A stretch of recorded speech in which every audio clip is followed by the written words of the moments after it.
자, 반갑습니다. 오늘 이 시간에는요, 2024년도 지방직 임업 경영 얼마 전에 시험 봤죠? 시험 봤던 그 문제를 우리가 한번 어떻게 문제가 냈고, 어떻게 문제를 풀어야 될 건지, 그 다음에 앞으로 어떻게 학습을 해야 될 건지에 대한 진단하는 시간입니다. 그러니까 이 시간에는요, 문제 1번부터 20번까지를 하나하나를 문제를 답을 해결한다기보다 어떻게 문제가 나왔는지를 그걸 우리가 한번 유추해서 앞으로 향후 학습에 도움이 받을 수 있도록 하기 위해서 한 것이고, 차후에 문제 하나하나에 대한 정확한 문제에 대한 풀이는 우리가 그걸 다시 할 수 있는 기회가 될 수 있을 거라고 생각이 됩니다. 자, 임업 경영 처음 공부하시는 분도 계시고 지금까지 공부가 또 많이 또 됐었던 부분도 계시는데, 제가 알고 있는 산림청 공무원들이 많아요. 예, 그분들은 직접 임업 경영이 바로 직접적으로 사용될 수 있는 그런 부분들입니다. 다른 여타의 과목에 비해서 수학적인 공식이 많고 그 다음에 용어가 많죠. 그러니까 임업 경영의 학습의 가장 중요한 포인트는요, 바로 무엇이냐면, 자, 우리가 정확하게 용어를 정리하는 것이 급선무다, 그런 말씀을 꼭 드리고 싶습니다. 자, 그러기 위해서는 어떻게 하는 게 좋으냐? 우리 임업직으로 볼 때 두 개의 과목 있잖아요. 조림학이 있고 그 다음에 임업 경영이지 않습니까? 그럴 때 어떻게 학습 전략을 세우는 게 중요할 건가 따져보게 되면 먼저 조림을 먼저 공부를 제대로 하시고, 자, 그러면서 비율을 초기에 1차적으로 공부한다라고 한다면 조림에 공부하는 비율을 더 높일 필요가 있어요, 사실은요. 자, 그렇게 해서 조림의 기본을 익히고 난 다음에 여기에 관련된 용어를 정확히 해두고 거기에 맞춰 가지고 우리가 어떤 문제를 공식화했던 이거를 유도해서 확인해 나가는 그런 과정이 좀 필요하다라고 하는 겁니다. 문제 자체는요, 아예 공식을 묻는 문제기보다, 그럼 공식 자체가 바로 뭘까요? 그게 이론이거든요. 그걸 제대로 이해를 해 나가는 그런 부분들. 자, 거기에 관련돼서 그 다음에 용어가 굉장히 중요한 것이겠죠. 그걸 기억해 두시고 난 다음에 그 다음에 우리가 일반 경영적 측면들, 그죠? 이른다면 이번에 출제될 게 바로 뭐냐면 수요의 법칙이거든요. 수요의 법칙의 기본 경제 개념을 익혀두는 것, 이것이 굉장히 많이 중요하다라고 하는 말씀을 드리고 싶습니다. 또 하나 이제 우리가 신경을 써야 될 것은, 이건 바로 활용적 측면에 계속해서 써먹을 것이라고 했잖아요. 거기에 관련된 임업, 산림 이런 부분에 관련된 법규들 꼭 알아두셔야 됩니다. 그리고 이 법규가 많은 것 중에 우리가 정리가 좀 돼야 될 것이고, 그다음 무엇보다 중요한 것은 왜 국가가 전략적으로 추진하고 있는 국가 시책들에 대한 그런 그 법규들이 있죠. 그거에 대한 문제가 매년 출제가 되고 있다라고 하는 것을 꼭 관심 있게 보셔야 됩니다. 이번에 문제된 것은 임업 산림 공약 공익기능 증진을 위한 직접 지불 제도, 그죠? 직불 지불 제도 운영에 관한 법률 같은 이런 문제가 또 출제가 되었거든요. 이걸 통해서 우리가 관련된 기초 이론을 제대로 공부해 나가는 것이 급선무이기 때문에 한번 우리가 그걸 먼저 기본적으로 기억해 두시면서 문제로 가보겠습니다. 지금까지 말씀해 드렸던 거 한번 정리 한번 해볼게요. 첫 번째, 임업직을 공부할 때 조림에 관련된 공부를 먼저 체계적으로 해 두시면서 임업 경영으로 접근해 나가는 것도 좋은 방법이다 라고 했고, 자, 그러면서 먼저 용어가 생소하거든요. 용어 정리를 정확히 하자, 그런 말씀을 드렸고, 자, 그러고 난 다음에 기본적 경제 개념에 대한 학습을 해라 라고 하는 말씀 드렸고요. 그 다음에 관계 법령, 법규에 대한 거를 하는데, 특히 국가 시책으로 운영되고 있는 그런 사업들, 이걸 제대로 공부해라 라고 하는 말씀을 드렸잖아요. 자, 그렇기 때문에 특히 이 부분은 그냥 무조건적으로 외운다고 되는 것이 아니고요, 탄탄한 이해력을 근간으로 해서 해야 되기 때문에, 자, 강의를 꾸준하게 체계적으로 규칙적으로 들어 나가시는 것, 이거보다 중요한 것은 없다라고 하는 말씀을 드리고 싶습니다. 자, 1번부터 문제 하나씩 볼 텐데, 문제 하나하나를 미분해서 설명하기보다는요, 총괄적인 부분을 먼저 설명을 좀 해드리는 시간을 가져보려고 합니다. 1번 볼게요. 자, 우리나라 산림에 탄소 흡수원 유지, 증진 및 탄소 배출권을 확보할 수 있는 방법에 해당되지 않는 것, 이렇게 나왔어요. 자, 그러면 1번부터 딱 보니까 벌써 그런데 임목 벌채량을 증대하는 게 목적이 아니겠죠. 자, 확대를 시키는 게 아니라 벌채랑 확대하는 게 아니라 자, 줄이면서 이걸 어떨까? 이걸 리사이클링 될 수 있는 그런 부분을 만드는 거잖아요. 가장 대표적인 것이 바로 뭐냐면 REDD 플러스 사업 확대라고 했는데 이게 바로 뭐냐면 국외 산림 탄소 축적 증진 사업 확대가 되는 것이 대표적이죠. 어디냐면 개발도상국에 산림 전형과 황폐화를 막기 위해서 산림의 탄소 흡성 기능을 강화하고 탄소 배출을 저감하는 활동이 바로 뭐냐면 REDD 플러스 사업이거든요. 그러니까 이거는 꼭 알아두셔야 될 거죠. 이게 대표적인 거. 그러니까 다시 말하면 답은 1번이 되는 겁니다. 일단 3번 수확된 목제품 이용을 확대하는 것이 맞는 거죠. 재활용적 측면에서. 그다음 바이오매스 에너지를 이용을 확대한다던가 이런 부분들이 맞기 때문에 잘못된 거 답은 1번이다. 이렇게 볼 수가 있습니다. 자, 2번.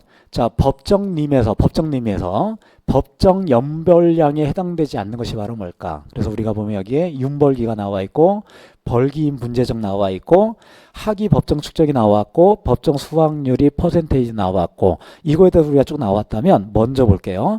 법정 연벌량이 바로 어떤 거냐? 노멀한 애뉴얼이에요. 그죠? 자, 이거는 법정림의 각 인분이 각각 연령에 적합한 축적을 감수하지 않고 매년 벌채되는 제적을 얘기하는 거죠. 그래서 이걸 우리가 법정 생산량이라고 하는데 이건 바로 뭐냐면 벌기인 분배적과 똑같은 거죠. 자, 여기는 벌기인 분배적과 똑같아서 자, 이 개념이 똑같은 거죠. 여기는 이 부분이.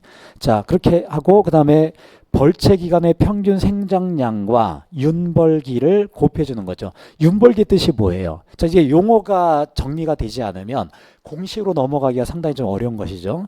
우리가 윤벌기라고 하는 것은 바로 뭐냐면 어떤 숲을 우리가 벌채를 하잖아요. 자, 그러면 벌채를 하게 돼서 쭉 벌채를 해 전체 동안에. 그럼 다시 벌채가 끝날 때까지 전체 기간이 있겠죠. 그걸 우리가 윤벌기라고 하는 거예요.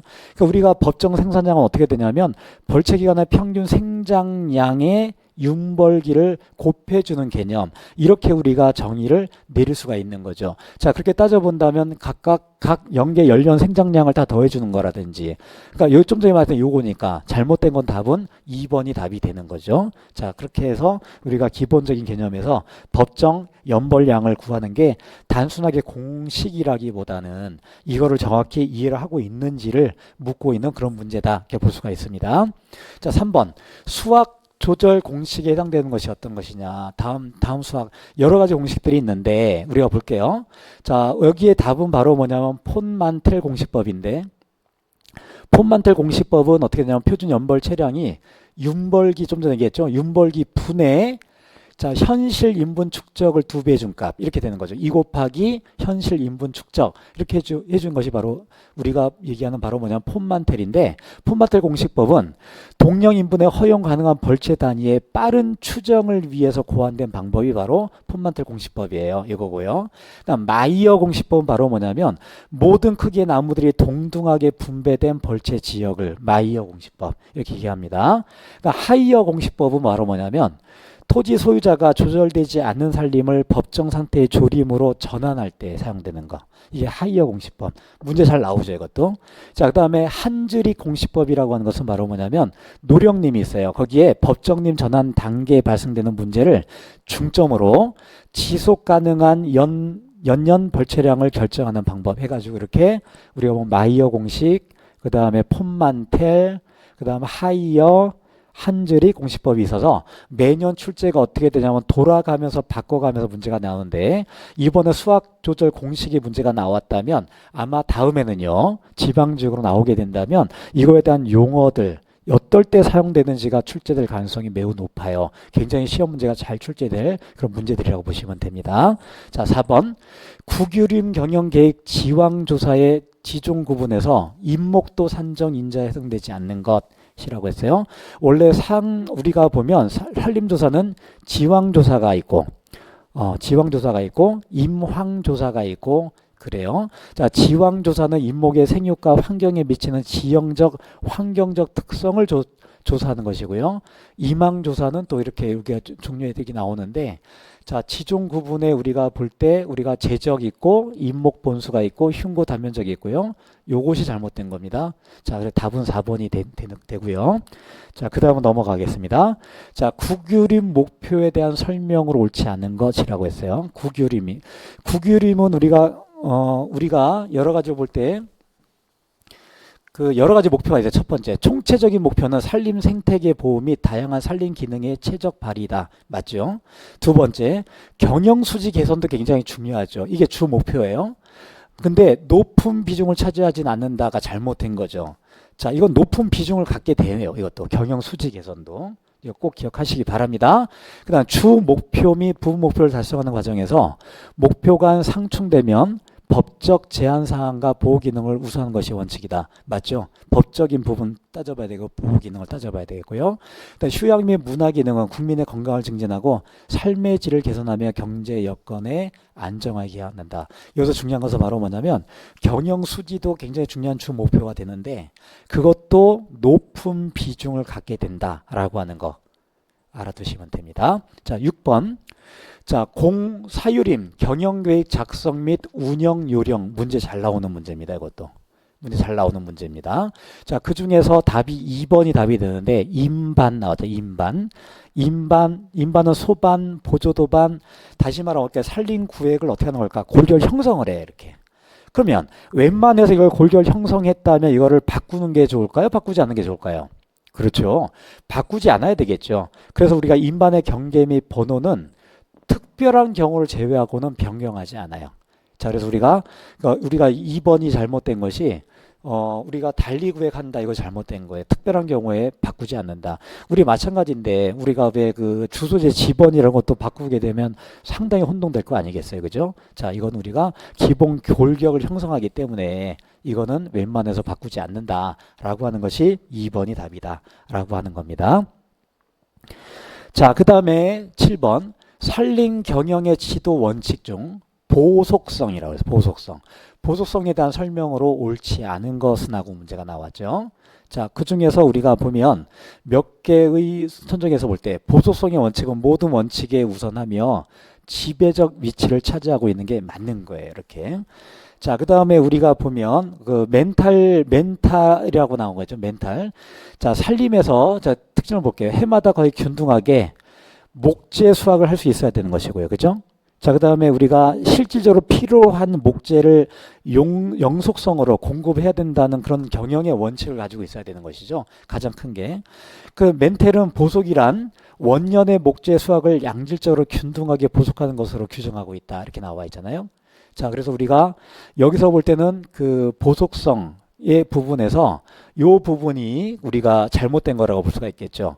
자, 이 멘탈 보속이라고 하는 것이 아까 말한 대로 양질적으로 균등하게 보속하는 거.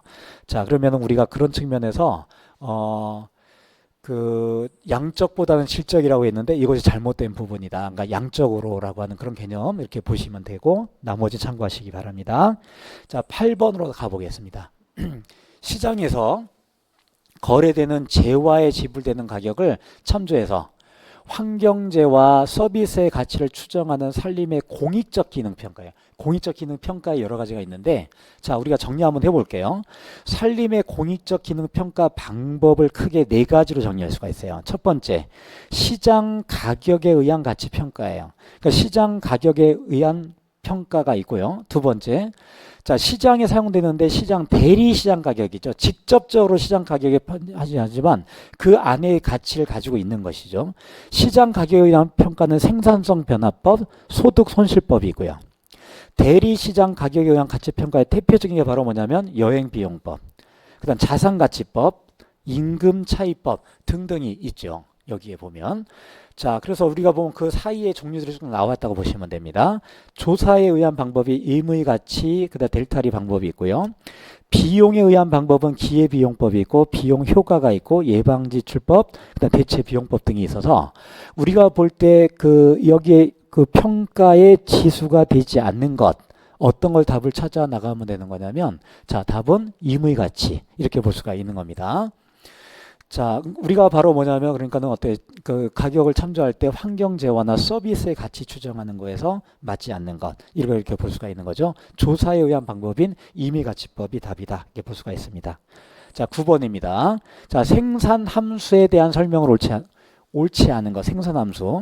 자, 생산함수는 여러 가지 개념을 가지고 있는데, 그러니까 아까 제가 설명했었던 경영의 가장 기본적인 부분의 하나가 이게 나온 거잖아요, 이게 바로. 자, 생산함수는 뭐냐면 자본, 노동 같은 생산 요소.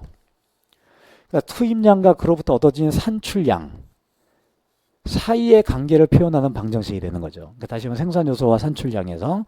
자, 그러면 우리가 어떻게 되냐면 한 개의 생산물이 있어요. 이건 총 생산에서 총 비용을 뺀 거죠. 자, 한 개. 자, 생산물은 자, 총 생산물이 있어요. 그래서 뭘 빼준다고요? 총 뭐를 빼줘야 돼? 비용을 빼줘야죠. 자, 다시 말하면 우리가 뭔가 볼 때 우리가 뭔가 경영을 해봐요. 그럼 뭐 수입이 생겼어요. 그럼 거기에 뭘까? 총 비용을 빼줘야 되겠죠. 이게 우리가 한 개 생산물이 되는데 한 개 생산물은 자 볼게요. 여기는 한 개 생산물이 이게 감소가 된다면 총 생산물도 감소가 되는 것처럼 보이죠. 하지만 중요한 건 바로 뭘까요? 한 개의 생산물이 감소가 된다고 해서 총 생산물이 감소된 건 아니죠. 왜 그런 걸까? 총 생산물이 증가가 될 수는 있어요. 증가될 수 있는데 총 비용이 더 많이 늘어날 수도 있잖아요. 이게 바로. 그럼 총 비용이 늘어나면 한 개 생산물은 감소가 될 거 아니에요. 그렇기 때문에 이것이 감소한다고 총 생산물이 그대로 감소하는 건 아니다. 라고 하는 것이 답이 1번이 답이 된다. 라고 보시면 되겠죠. 자, 됐고 10번으로 넘어가 봅니다. 10번에는 산림관리협회 FSC라고 해가지고요. 자, 이거 산림관리협회가 다 운영이 되고 있는 그런 부분이라고 보셔야 되겠죠. 자, 그러면 이것이 바로 뭐냐, 어디서 나온 거냐면 우리가 그 산림인증제도가 이렇게 나왔어요. 그죠? 산림인증제도. 그러니까 산림 경영을 누가 하는 거냐면 제3자 기관이. 3자 기관이라고 하는 게 바로 뭘까? 3자 기관이. 자, 우리가 보면 어때요? 산림관리협회라고 보시면 되겠죠. 산림관리협회 FSC가 언제 설립이 되냐면 1993년도에 설립된 뭐냐면 비영리 비정부기관이에요. 다시 말하면 정부기관이 아니었다라고 하는 걸 얘기하고 있는 거죠. 그죠? 자, 그러한 측면에서 답이 바로 뭐냐면 회원국 정부가 이 정부가 나온 게 바로 정부 출연이 아니라고 했잖아. 아까 좀 전에. 그렇죠? 자, 그래서 답이 잘못된 것은 1번이 답이 되는 것이고. 자, 2번 의사결정은 회원의 투표를 해주고 회원은 상계 그 그룹으로 형성되어 있다. 이렇게 되어 있고요.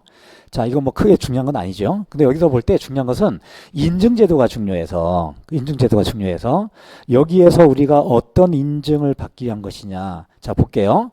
자, 3자 기관이 심사하고 인증을 해요. 그래서 산림에서 목재가 시장으로 차별화함으로써 바람직한 산림 경영과 관리를 유도하기 위한 것인데 이때 산림 인증은요. 뭐가 있냐면 산림 경영 인증이 있고요. 그 다음에 COC 인증 이렇게 구별할 수가 있어요. 이 두 가지 개념으로 우리가 판단해서 할 수가 있다라고 하는 겁니다. 3번 볼게요. 그래서 산림관리에 관련된 FC의 원칙과 규준 및 인증기관을 위한 FSC의 지침. 자, 이걸 기초해서 산림인증기관의 평가, 인증, 모니터링을 행하고 있다. 이렇게 하고 있고요. 그다음 두 번째, 가공 유통과정의 관리 인증이 COC예요. 자, 이건 인증 목재가 시장 유통을 확보하기 위한 인증제도로서 산림경영인증과는 별도의 체계이다. 어때요? 문제를 풀면서 같이 공부가 될 수가 있겠죠? 자, 정리를 하게 되면 산림인증제도는 제3자 기관이 하게 되는데 이걸 하고 있는 것이 바로 뭐냐면 FSC, 산림관리협회다. 이 협회는 정부가 아니라 비영리 비정부 기관에서 이루어지고 있다. 여기서 하고 있는 두 가지가 바로 뭐냐면 산림 경영 인증이고 그다음 COC 인증으로 구별해서 우리가 산림에 관련된 여러 가지 것을 이렇게 우리가 체계를 잡아서 관리를 하고 있다. 이렇게 보시면 되겠습니다. 매우 중요하고 굉장히 기초적인 그런 부분이라고 봐야 되겠죠. 자, 11번으로 가보겠습니다. 11번은 산림자원의 조성 및 관리에 관한 법률 시행규칙 해가지고 이렇게 우리가 어떨까 이게 법령이 나왔잖아요. 근데 법령이 나오고 이것이 나오게 된 게 국가의 시책 중에 하나로 중요하게 되는 것 시험 문제가 나온단 말이죠. 여기에 벌채 기준에 대한 설명으로 옳지 않은 것 하고 나왔어요. 자, 옳지 않은 것. 자, 그럼 우리가 보면 옳지 않은 것. 자, 1번 벌채는 수확을 위한 벌채, 숯가꾸기를 위한 벌채, 수종갱신을 위한 벌채, 피해목 제거를 위한 벌채로 구별한다. 맞는 얘기고요. 2번 수확을 위한 벌채의 경우 능선부, 암석지, 성역지, 황폐 우려지로 갱신이 어렵다고 판단된 지역은 임지를 보호하기 위해서 골라배기가 아니라 자, 아예 어떻게 하는 걸까? 벌채를 금지한다. 답이 2번입니다. 2번. 자, 숯가꾸기를 위한 벌채의 경우 우량목 등 보육 대상의 생육에 지장이 없는 임목과 하층 식재 및 존치시켜 임목과 임지가 보호되도록 한다. 자, 일단 여기는 이게 벌채가 능선지나 암석지, 성역지, 황폐 우려지는 어떨까요? 여기는 아예 벌채를 금지하도록 되어 있다. 이것도 기억을 하시면 됩니다. 12번. 국유륜 경영계획 실행상 사업 착수 우선순위가 높은 것부터 했다라고 한다면 사실 국유륜 경영계획의 수립은 가장 큰 게 경영 목표의 우선순위를 결정할 때 자, 우리가 뭐가 가장 중요한 거냐? 산림 보호 기능이 최우선이다라고 하는 거죠. 자, 우리가 속가배기라고 하는 건 바로 뭐냐면 나무줄기가 굵고 곱게 자라도록 주위에 필요 없는 나무를 솎아내는 작업이 조림은 15년에 20년이고요.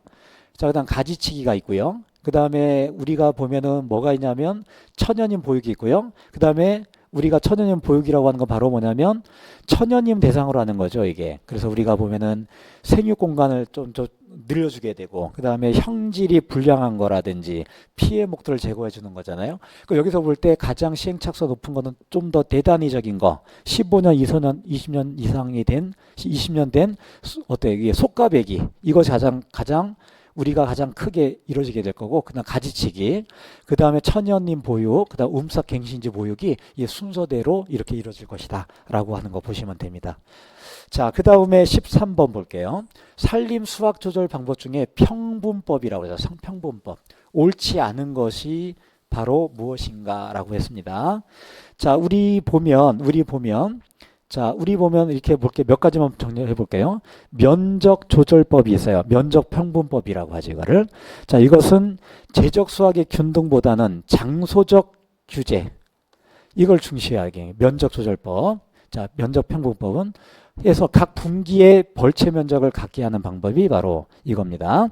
자, 그 다음에 재적 조절법, 재적 평분법이죠. 이거는 전체 임목을 성목과 미성목으로 구별해서 미성목으로 구별해서 윤벌기에 대해서 벌채안을 만들어 분기마다 균등하게 재적 보속을 목적으로 하는 방법. 그 다음에 뭐가 있냐면 절충 조절법이 있다라고 하는 걸 얘기하고 있습니다. 자, 그래서 우리가 보면 여기에 관련된 게 잘못된 게 답이 4번이라서 이렇게 우리가 보고 이거에 대한 설명은 본문 설명에 가면서 그때 설명을 더 많이 해드리게 될 겁니다. 14번. 자, 우리 원격 탐사, 직접 하지 않고 원격 탐사할 때 영상 강조에 대한 설명을 옳지 않은 것 있는데, 저는 드론을 배우면서 이것도 먼저 좀 이게 알게 된 부분이 좀 있어서요. 여기에 보면 우리가 히스토그램 전기화라고 있잖아요. 이거는 주로 뭐를 하는 거냐면 픽셀 값을 분포로 해가지고 이거를 이미지 품질을 개선하기 위한 방법이 되는 거예요. 자, 그래서 옳지 않은 건 답은 3번이 답이 되는 겁니다. 자, 그래프 형태로 쭉 나타냈죠. 픽셀을 해가지고. 그래서 이거를 히스토그램을 활용해서 이미지의 품질을 개선하기 위해서. 왜냐하면 찍어놓은 것이 선명치가 않을 수가 있기 때문에 그렇게 하는 것이라, 자, 옳지 않은 것이 3번이 답이 됩니다.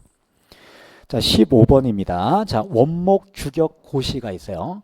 이때 원목의 치수 측정에 대한 설명으로 옳지 않은 것, 계속 옳지 않은 것으로 이렇게 문제가 나왔잖아요.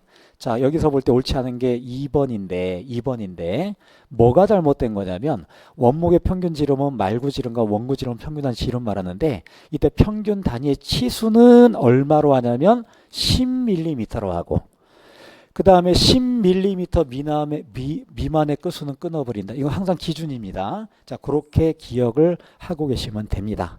자, 그렇게 하시고요. 자, 그다음 16번에는 직접적인 계산 문제가 나왔어요. 자, 소나무 택벌림이 얼마가 있어요? 현재 5헥타르가 있어요. 이 임지의 연간 수입이 얼마예요? 지금 헥타르당 500만 원이에요. 그럼 이따가 어때? 5 곱하기 5를 해줘야 되는 것이겠죠? 연간 비용이 얼마가 들어가냐면 400만 원이 들어가요. 자, 그러면 어떻게 되냐? 우리가 그냥 딱 느끼기에도 우리가 수익은 어떻게 500에 400을 빼줘야 되는 것이겠죠. 그죠? 그 값이 어디 나오냐면 R-C라고 나온 거예요. 이게 바로. 이게 R-C라고 나온 거죠. 자, 이렇게 해서 우리가 R은 바로 뭐냐면 수입이고요. C는 바로 뭐냐면 비용이 되는 것이니까. 그렇죠? 자, 일단 이 시계에다 한번 집어넣어서 볼 겁니다. 조금 있다가. 일단 매년 물가 등기율이, 물가 올라가잖아. 이게 몇 퍼센트? 2%가 돼. 이 물가 등기율이, 등기율이 얼마, 이게 바로 뭐냐면 S가 되는 거예요. 자, 환원 이율이 바로 I가 돼요. 이게 7%예요. 이때 수입 환원법에 의한 임지의 가격은 얼마가 되느냐. 이때 지가는 어떻게 구하는 거냐면 지가는 자 1.0에다가 뭘 집어넣냐면 환원 이율을 넣어요. 빼기 1.0 그다음 뭐를 넣어요? 자 물가 등기율을 넣어요. 이것분에 위에는 바로 뭘까? 영년 헥타르다 영년 수입 빼기 연간 비용 가로 닫고 1.0에 어때? 들어갈 것이 바로 뭘까? 매년 등가 등기율이 들어가. 자, 식을 한번 써볼게요, 이거를. 자, 이렇게 할 때 어떻게 하는 거냐면 1.0 이 칸에다 얘를 집어넣는 거예요, 여기다가. 자, 그럼 어떻게 되냐면 이렇게 되겠죠? 1.0 그다음 뭐가 들어갈까요? 7이 들어가 이렇게. 1.07. 자, 마이너스 1.0s 얼마? 2 이렇게 들어간다는 거 꼭 기억하시기 바랍니다. 자, 그러고 난 다음에 여기가 얼마가 되냐면 여기가 500만 원. 마이너스 얼마? 자, 400만 원 비용이 되겠죠. 여기에 곱해 주기를 얼마냐면 1.02가 되는 거죠. 그럼 이거를 구하면 어떤 거냐면 이것은 헥타르당 1헥타르당 지가가 될 거예요. 그죠? 이렇게 나왔어요. 이렇게 나온 값을 어떻게 좀 되냐면 5헥타르당은 얼마가 되냐면 여기에 나왔던 식에 곱하기 5 해주면 답이 나오는 거죠. 그렇죠. 이렇게 해서 우리가 답을 찾아낼 수가 있는데 여기서 우리가 혼동하기 쉬운 게 바로 뭐냐면 이거 처리할 때가 혼동이 돼요. 잘못하다 보면 이거를 어떻게 착각에 빠질 수 있냐면 이렇게 착각에 빠져요. 1.0 곱하기 100분의 7인 것처럼 착각에 빠지는데 자 이거 아니란 얘기죠. 이거 아니란 얘기죠. 그러니까 여기 볼 때 이 사이값을 그대로 집어넣어 준다라고 하는 거야. 이 안에 이 공식에다가.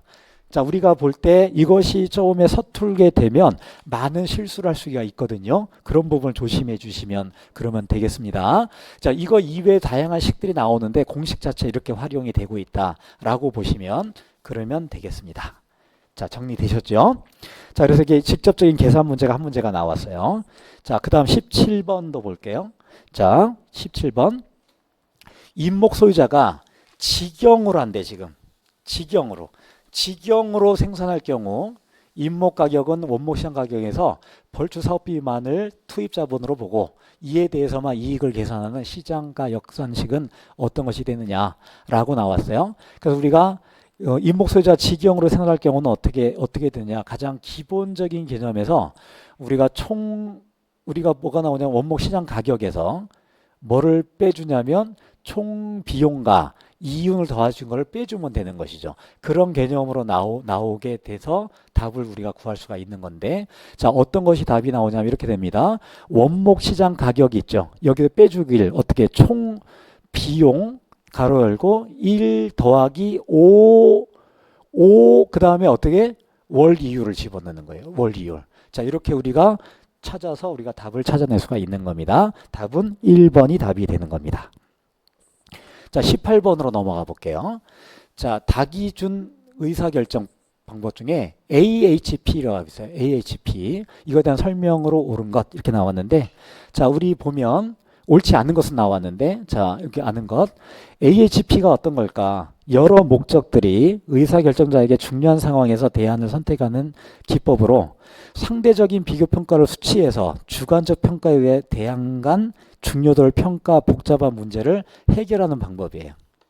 자, 그래서 우리가 쌍대 비교를 해서 도출된 가중치는 의사결정 요소를 간의 상대 비교로 판단하게 된다라고 하는 방법이 바로 뭐냐면 우리 AHP에 관련된 그런 문제가 나왔어요. 그러니까 이런 문제에서 우리가 그 옳지 않은 것 찾은 것 절대적인 것이 아니라 어떤 걸 한다고 상대 비교를 판단한다. 상대 비교에 의해서 그런 것이 문제가 나온 걸로 우리가 판단하시면 됩니다. 실질적으로 학습하게 되면 이렇게 우리가 그 중점적으로 하게 되면 이렇게 어려운 문제에 들어가지는 않습니다. 19번 바이오매스에 대해서 따로 이제 추가적으로 문제가 나왔네요. 바이오매스라고 하는 것은 바로 뭐냐면 그 미이용 산림 바이오매스 범위에 해당되지 않는 것 이렇게 나왔잖아요. 자, 그럼 우리가 여러 가지로 뭐냐면 풍해나 숭해나 설에 발생된 산물을 우리가 할 수가 있는 거죠. 자, 그러니까 원목으로 사용될 수 없는 걸 우리가 이게 판단해서 하는 거잖아요. 근데 여기가 잘못된 게 사용될 수 있는 것, 이게 잘못된 것이죠. 그렇죠? 자, 우리가 보면은 우리가 벌채를 통해서 나온 산물이라든지 아니면은 피해목 제거 등의 방제 과정에 나온 벌채 산물이라든지 아니면 그 부산물이라든지 이걸 통해서 이용하는 것이 바로 뭐냐면 바이오매스가 되는 거니까요. 자, 그렇게 판단하시면 됩니다. 20번으로 가볼까요? 자, 20번을 보게 되면 임업 산림 우리 20번 보게 되면 임업 산림 공익기능 증진을 위한 직접 지불제도 운영에 관한 법률. 이것도 법률상의 문제가 나왔죠. 직접 지불제도가 이게 나왔어요. 운영에 관한 법률상 옳지 않은 것은 하고 나왔는데 우리가 이 법령에 대한 기본적인 걸 볼게요. 자, 우리가 보면 이게 임업직불제법은요, 임업인들의 낮은 소득 보전하고 산림의 공익기능 증진에 대한 기여를 보상해주기 위해서 품질이 높은 임산물을 공급하고 숲을 잘 가꾸어 국민에게 산림이 주는 혜택을 높일 수 있도록 2021년도니까 얼마 안 됐죠. 그때 제정이 됐어요. 자, 지급하는 요건은 누구냐면, 자, 우리 산림의 공익기능 증진하고요. 보호규제에 따른 보상으로 이렇게 우리가 육림업에 종사하는 사람, 그 다음에 임산물 생산업에 종사하는 사람에게 우리가 심사를 해줘가지고 직불금을 지급해 주는 건데 단 조건이 있어요. 어떤 거냐면 국유림하고 공유림은 제외를 한다라고 하는 조건이 있어서 그게 보면 시험 문제화가 됐던 거죠. 자, 2번이 잘못된 것인데 국유림을 대부받아 이렇게 나왔잖아요. 자, 국유림은 어떻게 이건 직접에서 대상에서 제외가 되고 있다라고 하는 거를 나올 수 있는 그런 문제 이렇게 나왔습니다. 자, 이렇게 우리가 판단해서 20문제를 쭉 다 정리를 해나갔는데 어떻게 생각하세요?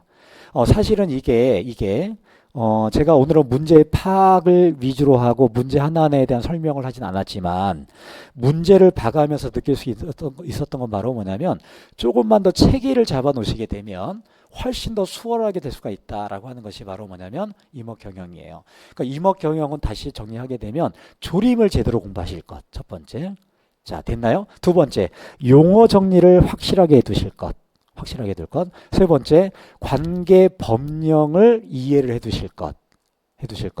자, 그거를 기본으로 먼저 해가면서 이 학습을 해나가게 되면 여러모로 장점이 생길 수밖에 없다라고 하는 겁니다. 자, 올해처럼 이렇게 출제가 되면 조림이나 아니면 임업 경영으로 이렇게 출제가 된다라고 하면 대충 우리가 보게 되면 만점자가 얼마나 많을까 따져보면 만점자 많이 없었을 것 같고요. 보통 우수한 성적이 18개, 19개가 되지 않았을까 이런 생각이 듭니다. 근데 특징적으로 보게 되면 옳지 않은 것은 하고 문제가 많이 나왔죠. 옳지 않은 것은 문제가 나와서 그걸 정답을 확인하기 위해서는 보기에 있는 걸 정확히 다 알지 못한다 하더라도 기본적인 개념을 우리가 숙지하고 있다라고 하면 충분히 문제를 풀 수 있는 그런 문제들이 많이 있기 때문에 기초적 작업을 조금 더 체계화돼서 학습하기를 권해드립니다. 이제부터 시작이죠. 자, 시작이 돼서 국가직과 우리가 지방직으로 보면 국가직은 좀 더 체계화되어 있는 학습이 많이 나와 있고 지방직은 조금 더 우리가 뭘까 기본적 개념에 좀 어떤 세부적인 측면도 좀 나와 있는 게 사실이기 때문에 우리가 지방직은 국가직은 상관없이 우리가 모든 걸 다 할 때 제대로 된 이해를 먼저 근간이 돼서 먼저 문제를 먼저 많이 풀라고 하지 마시고 기본을 먼저 숙지를 해두신 것이 가장 중요하다. 그 말씀을 전달해 드리고 싶습니다. 자, 우리 한번 다 같이 한번 내년의 합격을 위해서 화이팅 해보자고요. 자, 우리는 모든 면에서 날마다 좋아지고 있습니다. 믿으시나요? 그 믿음이 우리를 합격으로 이끌어 갈 겁니다. 자, 화이팅 하세요. 감사합니다.